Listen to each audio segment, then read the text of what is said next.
nggak apa namanya, kita itu misalnya diam, kita tuh misalnya ini kenapa ketawa-ketawa? Penonton nih ketawa. Kenapa ketawa-ketawa? Emang dia larang. Lanjut. Lagi serius ini. Iya. Ulang. Assalamualaikum warahmatullahi wabarakatuh. Waalaikumsalam warahmatullahi wabarakatuh. Kembali lagi ke PCS Podcast Secret. Iya. Di sini kita berada di Secret Warung Seni nih. Kali ini nih saya gantiin Bang Ijang karena Bang Ijang sedang sibuk. Sibuk. Ayo mau maaf Bang Ijang.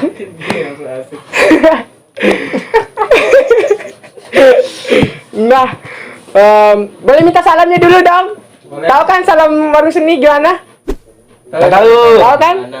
Gimana? Kalau saya bilang salam budaya, jawabnya budaya. Oh iya. 1, 2, 3. Salam budaya. Oke. Nah, kesempatan kali ini nih ada tamu undangan kita. Bisa diperkenalin, Bang? Kenalin diri? Ya, kenalin diri. Iya, assalamualaikum warahmatullahi wabarakatuh. Waalaikumsalam. Salam budaya. Budaya. Oke, kenalkan, nama saya Arya. Saya lahir pada tanggal 23 Juli 1996. Saya adalah salah satu anggota Warung Seni. Masuknya tahun 2014 sebenarnya, tapi kukuhnya tahun 2015. Itu aja sih dari saya. Namanya. Nanti kalau emang mau nanya lagi bisa DM Instagram saya @aryamaula. Boleh. Nah, jangan lupa tuh catat tanggal lahirnya Bang Arya. Siapa tahu kalian bisa ucapin ulang tahunnya. Wah, sama tuh surat telepon. Telepon siapa tuh? Sekarang nih, saya mau nanya. Kan Bang Arya sendiri terkenal di... maksudnya, Bang Arya tuh berpengalaman di organisasi. Enggak juga, biasa aja. Nah, saya mau nanya nih. Menurut Bang Arya tuh, di teknik ini kan kita banyak tugas, banyak praktikum. Penting nggak sih kita berorganisasi tuh? Penting nggak penting? Sebenarnya itu penting nggak penting. Kalau yang nggak mau bisa, kalau yang nggak mau bertumbuh, yang nggak mau punya pengalaman, yang nggak mau berkembang, itu nggak penting. Tapi kalau ada orang yang mau berkembang, mau lebih baik lagi, mau lebih bagus lagi, mau lebih hebat lagi, ya siapa tahu kan ikut organisasi. Penting, sangat penting. Itu menurut saya lah ya. Kalau yang lain kan nggak tahu. Kalau itu menurut saya. Mungkin yang dimasuk tuh saya simpulin. Pentingnya tuh nanti digunain pas kita keluar dari perkuliahan gitu, di dunia kerja gitu atau gimana, Bang? Pentingnya tuh digunakan di segala aspek. Kamu mau di kuliah, mau lulus nanti pas kerja atau gimana, mau di rumah, mau di masyarakat, mau di keluarga sendiri, itu penting. Bisa digunakan di mana aja. Oke. Nah, dari Bang Arya sendiri nih, kan tadi saya tanyakan penting nggak pentingnya. Terus misalnya saya udah masuk nih organisasi, tapi perkuliahan saya itu banyak dia praktikum, tugas dari dosen. Terus kita cara ngatur waktunya itu loh, biar organisasi itu jalan sama perkuliahan itu jalan, jadi sinkron kan? Oke. Jadi ada istilahnya ya. Ada istilahnya. Organisasi itu penting, tapi kuliah tetap yang utama. Jadi sebenarnya organisasi itu adalah tambahan di hidup sebenarnya. Tapi kalau terutama kita hidup di teknik kan, kita hidup di teknik itu kayak dibilang tadi, banyak tugas, banyak praktikum, banyak apa-apanya. Di sana tuh kita butuh orang. Di tugas kita tuh kita butuh orang. Kalau kita bilang kita mau ngerjain inilah, kita mau ngerjain itu, kalau emang dia bener-bener orangnya individualistis ya silahkan gitu kan. Mungkin dia memang gitu cara ngerjain tugasnya, tapi kebanyakan, terutama saya sendiri, saya butuh orang-orang, saya butuh teman-teman saya butuh kehidupan sosial buat terutama ngerjain tugas bareng-bareng. Nah itu di organisasi itu bisa kita kayak gitu. Di organisasi itu kan kita kumpulan orang punya tujuannya sama gitu. Kita punya tujuan satu, contohnya misalnya warung seni. Kita punya tujuan di warung seni ini misalnya sebenarnya orang-orang kan bisa bertujuan berbeda masuk organisasi, tapi kalau di warung seni sendiri kan tujuannya biar warung seni itu semakin maju, semakin bagus. Itu kan tujuannya kan biar organisasi kita tuh semakin kuat lah gitu. Tentunya orangnya kan tujuannya semuanya itu. Iya. Harusnya. Nah, di sana kan otomatis kita ketemu orang-orang. Misalnya saya sama kamu nih, saya sama kamu. Sebelumnya kita tidak kenal nih misalnya. Nah, di kuliahan mungkin kita satu kelas, kita mungkin satu angkatan, satu jurusan mungkin. Tapi gimana kalau kita misalnya ndak apa namanya, kita itu misalnya pendiam, kita tuh misalnya ndak bisa sosialisasi, ndak bisa ngomong sama orang. Ini kenapa ketawa-ketawa? Penonton nih ketawa. Kenapa ketawa-ketawa? Emang Saya lagi Larang. serius. Lanjut. Saya lagi serius ini. Waduh, gimana nih? Kita lanjut atau enggak nih? Lanjut Oke. dong. Tadi saya sampai mana lupa? Aduh, sampai organisasi itu penting karena kita butuh teman kan. Ya. Jadi di organisasi itu kita bisa ketemu orang-orang yang kita sebenarnya mungkin sebelumnya kita tidak tahu. Misalnya kita tidak satu kelas nih misalnya. Wah, laron. Kayaknya karena ini musim hujannya jadi laronnya.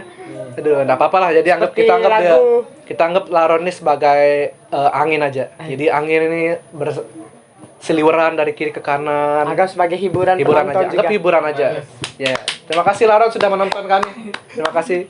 Jadi di organisasi itu kita bisa ketemu orang yang kita belum tahu. Misalnya saya sama kamu nih.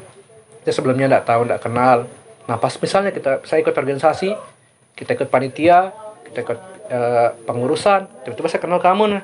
Nah, kita tahu misalnya kalau misalnya di himpunan kan satu jurusan otomatis. Nah, kita lebih luas jadinya. Sosial kita jadi lebih luas.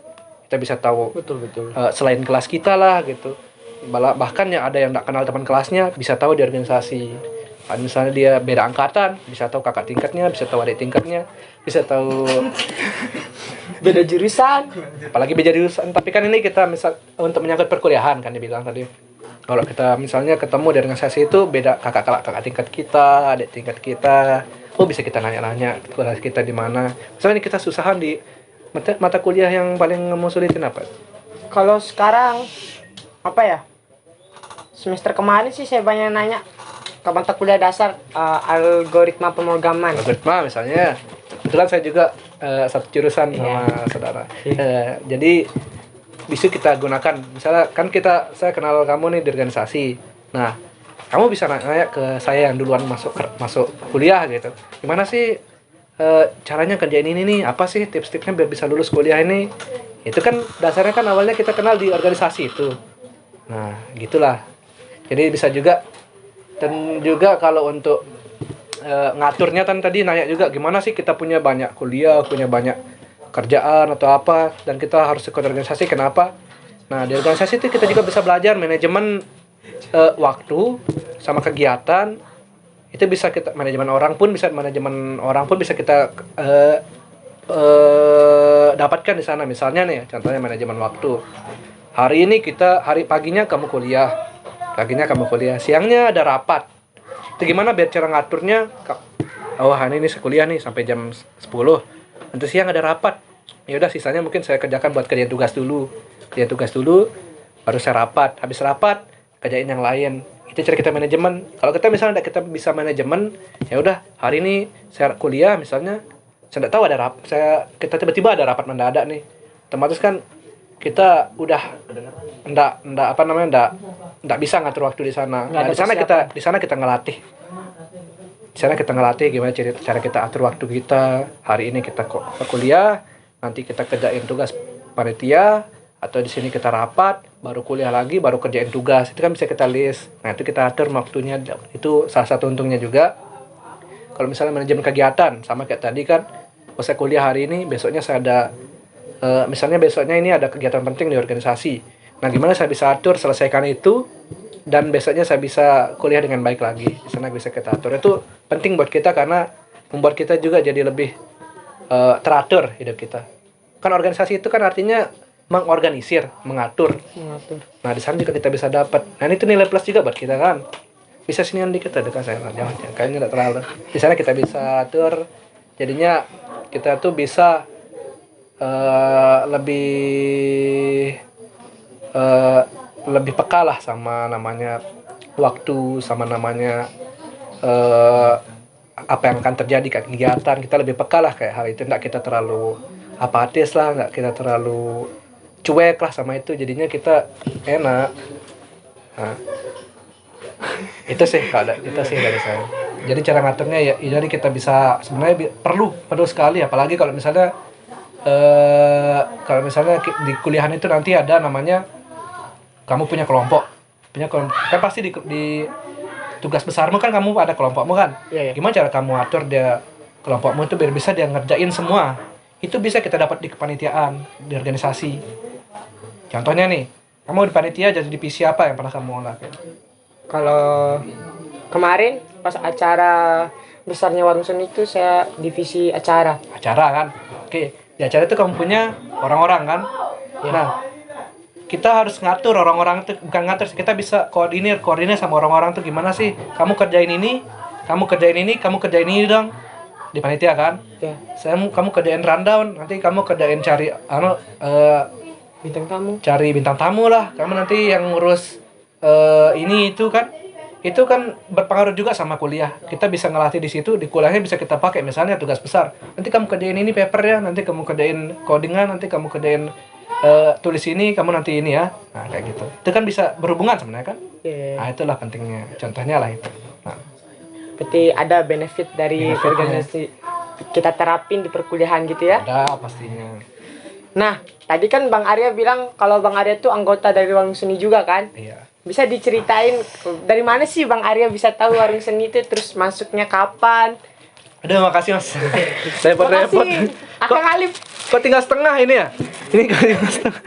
Mana nih kok enggak full? Udah kita minum tadi dulu sebelum mulai iya. ini kan. Ada. Tadi nanya apa? Tadi saya nanya, gimana sih Bang Arya tahu Warung Seni itu, terus awal mula awal mula masuknya. Maksudnya tebak-tebakan saya nih. Orang seni ya. Jadi awal mula masuknya itu dulu saya ngelihat waktu saya ospek nih, saya ngeliat ada orang rame-rame depan sini. Oh, Dulu saya waktu ospek di sini di himpunan, saya lihat ada orang main band. Saya kok asik orang tuh ya gitu kan. Kan kita takut masih awal-awal kan, saya nggak berani, masih kaku lah gitu. Takutnya kuliah kapan selesai, kapan kita bisa ini, kapan kita bisa main-main. Saya lihat lah orang-orang nih kok main band gitu enak sekali gitu kan. Terus dia kumpul-kumpul di depan asik sekali. Karena saya mikir kayaknya saya harus masuk ini biar saya tidak terlalu stres, biar saya tidak terlalu kaku lah di hidup itu. Nah ini adalah teman saya juga, kebetulan dia ngajakin saya dah kita masuk itu warna seni. Kebetulan ada di sini orangnya. Siapa? Ya, Siapa namanya? Siapa tuh namanya? Lupa saya namanya. Kebetulan dia waktu itu yang bilang, ayo kita masuk warung seni. Nah, saya juga waktu itu pengen tapi malu kan. Sama siapa nih saya mau masuk nih. Gimana Cari sih? teman. Iya, cari teman. Saya juga nggak berani karena baru masuk kuliah, kita belum kenal siapa-siapa. Betul. Takut kan, apalagi saya orang kampung kan agak tertutup sama hal kayak gitu, nggak terlalu sering bersosialisasi, nggak terlalu sering ngomong sama orang. Adalah kebetulan teman saya yang ngajakin, ayo dah, ayo masuk. Nah, itulah awal mulanya. Itu awal kuliah dulu. Sama cerita kita sebenarnya Bang. Aduh, asik sekali nah. Kayak gimana kamu Yan dulu? Kalau saya dulu tuh sama. Yang interview siapa? Dia atau saya? Iya, Oh iya. penonton nanya, sedikit aja ya. Kalau Iya. saya dulu sama kayak Bang Arya, lagi latihan buat bikin video untuk ospek di belakang secret nih. Ada yang ngeband. Wih, ada studio di depan tuh. Saya kira ini nih kayak rumah yang udah nggak dipakai gitu, ternyata secret, terus nyaman kita tempatin di sini nih. Iya. Ya, itu sih awal mula kenapa saya masuk warung seni, karena kan kita belum tahu gimana teknik organisasinya di sana, cara panitianya kan kita belum mikir dulu. Iya. Di sana ada panitia, di sana ada kegiatan, kita belum mikir. Awalnya mikir ya, oh itu asik ada band. Saya dulu juga kebetulan sering ngeband di SMA kan. Wah ada band nih. Awalnya mikir ya udah, siapa tahu saya bisa jamming lah gitu band. Bisa masuk lah, tapi ternyata masuk itu bukan cuma ngeband aja kita dapat. Ternyata ilmu panitia juga di sana kita dapatkan, ilmu organisasi segala macam di sana, di sini juga bisa dapatnya saya. Itu sih dari saya. Nice. Oh, berarti Bang Arya kemarin anggota di divisi musik ya? Awalnya pilih musik. Awalnya saya waktu itu centangnya musik sama teater. Bisa nggak pernah ikut teater sama sekali. Jadi saya ikutin musik aja. Tapi yang saya cinta dulu musik sama teater. Tapi kesempatan saya ya mungkin karena saya juga orangnya males, ya udah saya ikutin musik aja lah gitu. Sebenarnya kalau kita mau ikut semua ya nggak masalah. Nggak masalah. Karena saya waktu itu lebih fokus sana aja. Oh, nggak masalah sebenarnya kita ngikut semua biar Nggak nambah masalah. wawasan. Karena Ya, warung awalnya seni- sih di musik tapi. Oh. Nah, kan di musik nih, berarti Bang Arya tahu dong tentang musik-musik tuh. Aduh, Eh, enggak paham. kalau lagi jamming-jamming Bang Arya biasanya pegang apa? Semuanya pernah. Pegang sekali langsung main Bukan, itu Bang Arya maksudnya sendiri. ganti-gantian. Oh. Jadi saya pernah jadi vokalis pernah, Nice. main drum pernah.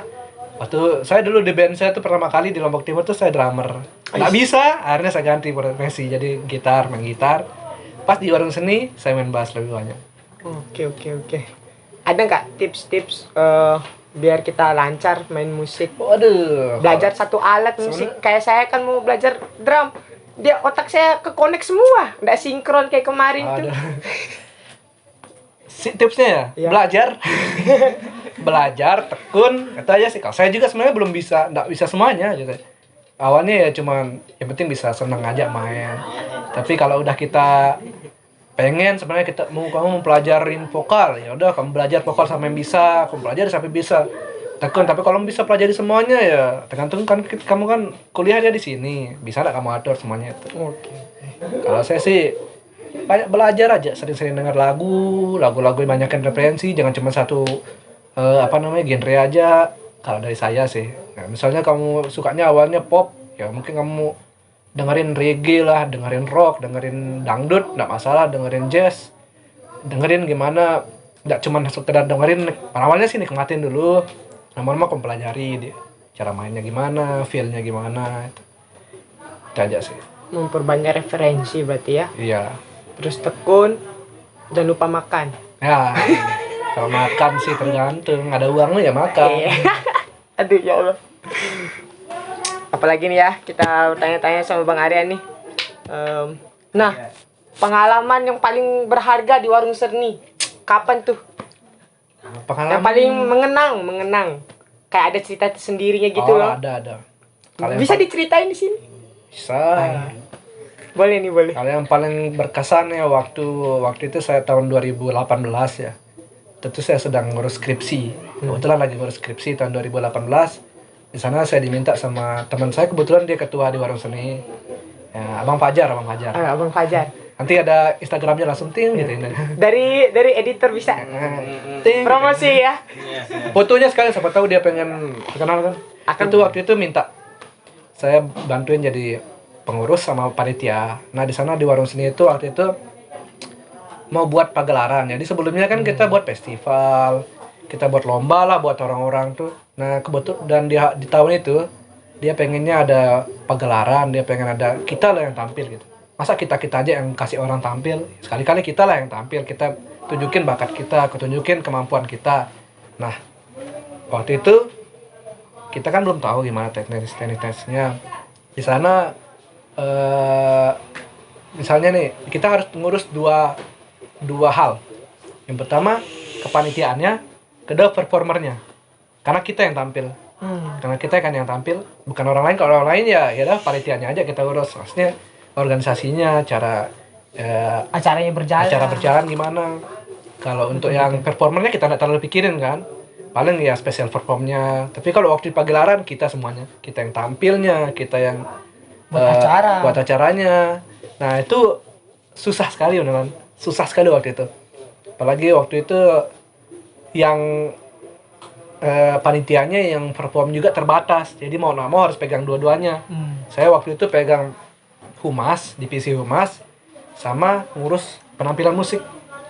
Penampilan musik kan dari kita harus, ya saya mikirnya waktu itu, wah harus still nih karena ini penampilan kita harus wow lah gitu. Mikirnya kan kita idealisnya gitu waktu masih mahasiswa kan. Dan juga tapi selain itu juga harus ngurus kelengkapan acaranya, uangnya dari mana gitu kan, siapa yang jadi bintang tamu, siapa yang datang, itu kan harus kita urus juga kan, jadi double lah. Betul. Di sana benar-benar saya belajar gimana caranya ngatur dua itu. Jadi di sini di pagi harinya nih Kebetulan kan waktu itu kuliah saya udah habis lah. Jadi saya cuma ngurus skripsi. Jadi tapi ngurus skripsi ya nggak gampang juga kan, harus kita cari dosen, kerjainnya itu kan Revisi. ya di sana revisi, kirim lagi asistensi lagi ke dosen, itu kan waktu juga kan. Nah, paginya itu yang saya kerjain dulu. Setelah saya cari dosen saya nih. Setelah itu baru saya urus cari uangnya, itu saya di Humas, cari uangnya, cari proposal, kirim proposal ke sana kemari, keliling Mataram, keliling Lombok. Untungnya ada yang bantu waktu itu kan. Nah, sorenya ngatur latihan. Jadi hari itu full, sore sampai malam ngurus latihan. Siang, pagi sampai siangnya ngurus panitia itu, cara kirim-kirim surat, kirim proposal, tembusin dia. Paginya ngurus skripsi, malamnya skripsian lagi. Jadi gitu aja kerjaan berapa bulan sampai bulan Juli waktu itu kalau nggak salah 20. Sebelum gempa. Oh. Sebelum gempa bumi. Oh iya. Nah, kebetulan waktu hari itu gempa bumi. Yang pertama. Nah, itu benar-benar berkesan karena ya itu saya harus ngurus banyak hal di satu hari dan sampai hari H. Seterusnya. Dan susahnya ya karena waktu itu kan yang nyari uang saya, dan sore harinya dikasih tanggung jawab sama CO waktu itu buat ngelatih. Buat ngumpulin orang-orang tuh buat latihan. Itu juga kan ya karena kita udah capek, ya wajib lah capek kan. Tiba-tiba disuruh latihan. Double kan, disuruh konsepnya gimana, cari orangnya gimana, itu kan pusing waktu itu kan. Tapi pas udah kita tampil di hari H, selesainya Puas dengan hasil. Ya, alhamdulillah puas lah waktu itu kita, karena ini kita lah yang bisa gitu. Apalagi pas kita udah dapat uang dari proposal, wah lega lah rasanya gitu. Ya, capek kita terbalas lah gitu. Betul. Itu sih yang paling berkesan kalau saya. Betul. Nah, yang kesan kedua sih ya masalah asmara lah. Asmara. Jadi saya ketemu seseorang. Tapi ya belum nikah ya. Semoga doakan aja lah ya. Amin. Saya ketemunya di sini, di Warung Seni gitu. Ketemu cewek saya yang sekarang di Warung Seni. Penonton di Minum dulu, Bang. Oh iya, udah tadi. Jangan lupa kita minum biar ndak kering tenggorokan. Asik. Kamu ngomong. Hah? Yang ngomong saya deh. Yang ngomong saya. Nggak apa-apa. Penonton juga jangan lupa minum. Haha. Ayo lanjut. Lanjut, Bang. Gimana nih asmaranya nih? Asmara nih. Asmara. Aduh. Karya. Karya apa dulu? Nah, Kok tiba-tiba ke karya nih? entar dulu. Yang tadi tuh loh. Apa itu? Yang terakhir apa tadi ya? Apa itu? Asmara. Kesan-kesan. Ya. Apa ini? Oke, kita lanjut aja ya guys ya. Nah, Bang Arya juga kan kita tahu mungkin penonton juga tahu kan dia punya band di kampungnya. Kurang aja enggak tahu nih. Di kota-kotanya. Kota. Di kampungnya lah, gitu kan. Bukan di kampung saya. Di kampung siapa dong? Kampung orang. Oh, kampung orang. Kampung saya ada band. Iya. Nah, di situ tuh Bang Arya udah ngasilin karya apa aja sih? Waduh. Udah segimana progres dari ini? Alhamdulillah ya. Jadi dari tahun 2013 saya sudah, bukan saya sih, kami band saya tuh sudah menghasilkan sekitar 15-16 lagu lah. Itu sudah bisa didengarkan di Spotify. Itu pun ada yang masih belum masuk di sana. Di Spotify, Joox, YouTube ada. Tepuk tangannya dulu dong. Woi. Karya lo guys, karya sendiri. Ya banyak kan karya teman sih, tapi kan kita juga Oh iya sih. Ada sih juga karya-karya saya. Daripada kita niru hak cipta orang kan. Betul. Mending kita buat sendiri. Nah, kita harus berkarya sebagai generasi muda yang akan datang. Asik. Nah, terus gimana sih sekarang kan lagi masa-masanya pandemi juga kan. Kebanyakan kalau kita nonton di YouTube tuh orang-orang cover lagu aja. Gimana sih menurut Bang Arya orang yang cover lagu sama perbandingan sama orang yang menghasilkan karya tuh? Menurut saya lah ya. Ya, menurut Bang Arya. Saya sebagai yang orang yang pernah buat lagu, saya lebih milih bikin lagu. Kenapa? Cover itu karya orang. Lebih puas kita bawa punya sendiri. Walaupun mungkin tidak dikenal, tidak ada yang tahu, setidaknya kita lebih puas kita. Cover kalau kita cover kita nunjukin skill kita. Misalnya nih, saya menyanyi lagu Kangen Dewa 19. Ya udah mungkin saya mau nunjukin saya main gitar, saya menunjukin cara saya main nyanyi atau main bass, main apa gitu, main keyboard. Itu kan nunjukin skill aja, kemampuan lah gitu. Tapi kalau kita buat lagu, kita nunjukin kita tuh bisa buat lirik di sana, buat nadanya. Nadanya memang udah ada tapi kita susun nadanya, susun liriknya. Kita buat dari awal sampai akhirnya. Terus kita rekaman, tentunya kita ada aransemennya gimana. Itu juga hasilnya bisa lebih memuaskan. Cuma enggak salah sih, cover juga menurut saya juga bagus. Cuma kan lebih bagus yang buat lagu. Cover tuh bagus. Asalkan memang cover itu ditujukan untuk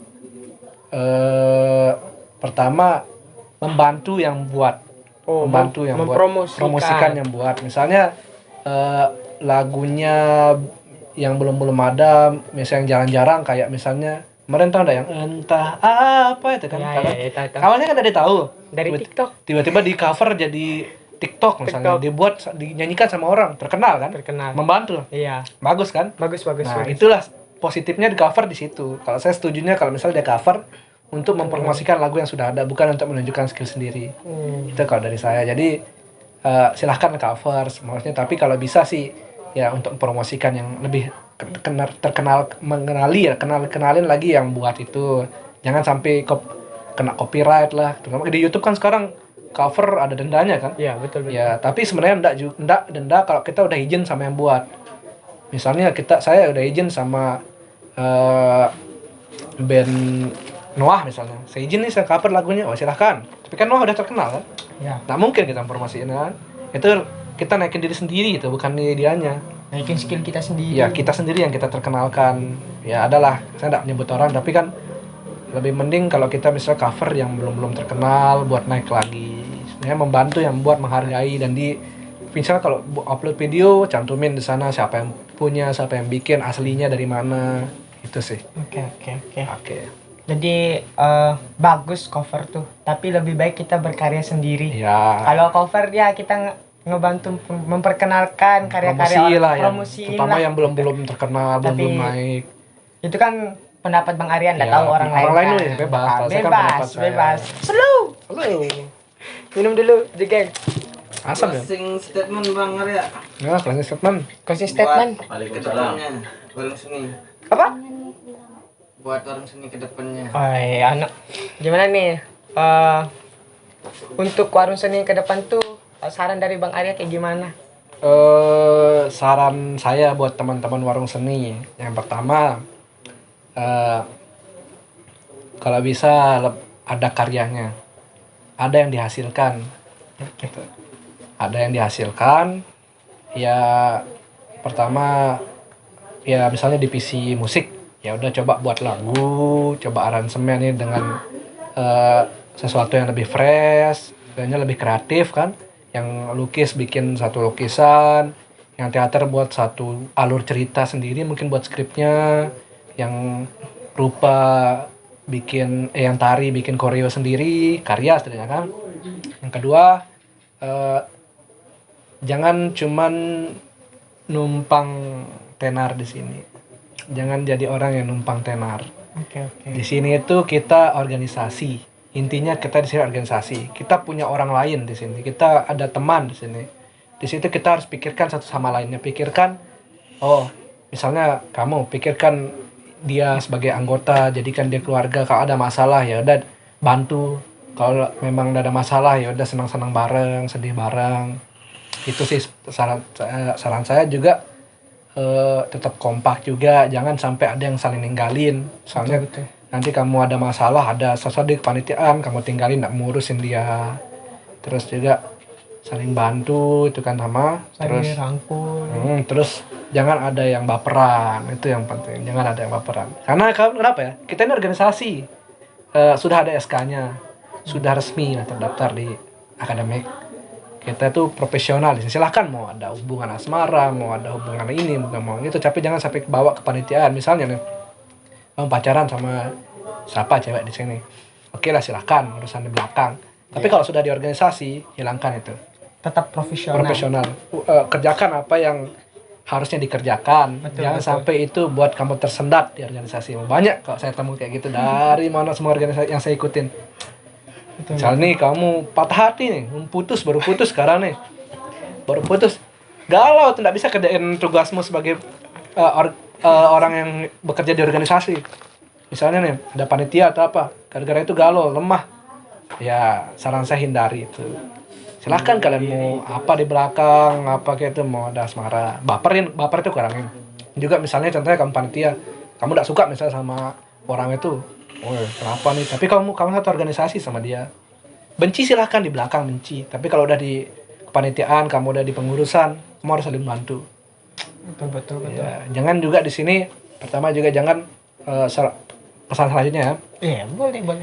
Jangan cepat merasa puas dan jangan cepat merasa hebat.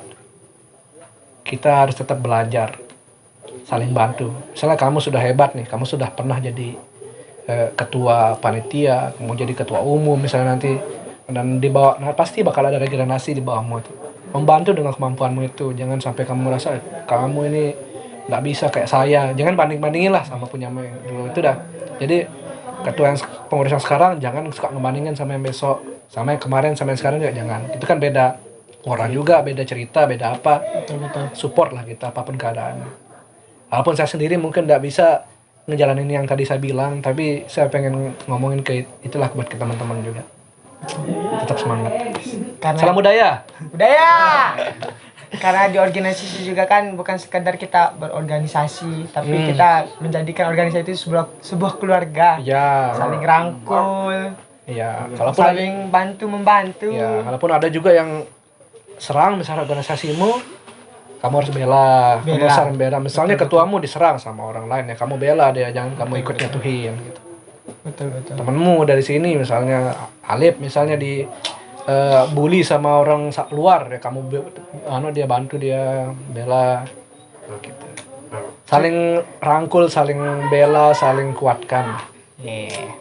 Emang gitu sih kita di sini juga, geng. Geng Unin. Apalagi ini udah lama nih, udah capek kita ngomongnya. Minum dulu. Udah minum nih, Pak? Udah. Habis ini pergi makan. Iya boleh kalau mau ditraktir apa. Kebetulan akhir bulan. Masih kuliah. Jadi pesan saya juga buat semua, jangan takut berorganisasi. Karena saya punya jargon juga, kebetulan di himpunan sering dikasih tahu, walaupun mungkin belum bisa diimplementasikan secara baik, organisasi itu tidak akan menghambat prestasi. Justru akan meningkatkan justru. Karena kalau kita sudah bagus di organisasi, harusnya kita juga bagus di akademik. Tapi utamakan dulu akademik itu, memang akademik itu utamakan. Jangan sampai kamu di organisasi itu kamu tinggalkan kuliahmu, jangan sampai itulah. Justru di organisasi itu kamu harus semakin semangat kuliah. Karena teman-temanmu sini kan banyak. Ya kalau syukur kalau ada yang kamu satu jurusan ya kamu bisa bantu di kuliahmu. Kalau yang beda jurusan ya gimana caranya buat kamu cerita aja lah gitu kan. Mungkin dia bisa ngebantu juga di Ya, siapa tahu bisa. beberapa lah. Nggak bisa ya nggak apa-apa, dengerin aja. Itu sih intinya, jangan takut organisasi aja. Jangan takut ikut organisasi. Jangan sampai kuliahmu tersendat juga. Itu aja. Organisasi tidak menghambat perkuliahan kita. Ulang. Organisasi tidak menghambat perkuliahan kita. Keseleo lidah saya, ya Allah. Oh, enggak apa-apa. Oke dah. Di akhir podcast kita ini mungkin itu saja yang bisa Bang Arya sharing-sharing pengalamannya, menambah wawasan teman-teman yang nonton nih juga nih kan, biar kita bisa nggak ada dalam pemikiran tuh nggak gimana ya, organisasi tuh nggak menghambat perkuliahan kita. Biar kita tuh di organisasi tuh adalah ilmu yang kita kepake nanti tuh pasti ada. Pasti ya. Pasti. Terima kasih Bang Arya sudah hadir di podcast kita nih. Iya. Tapi salam dulu. Salam saya bukan begitu gini. Dan, Salam corona. Salam corona. Tuh, buat penonton bisa ngikutin saya, minta salam-salamnya ya. Boleh, boleh. Salam dari Warung Seni nih, jargonnya nih. Oke. Salam budaya. Budaya. Salam budaya. Budaya. Salam budaya. Budaya. Assalamualaikum. Assalamualaikum warahmatullahi wabarakatuh. Waalaikumsalam warahmatullahi wabarakatuh.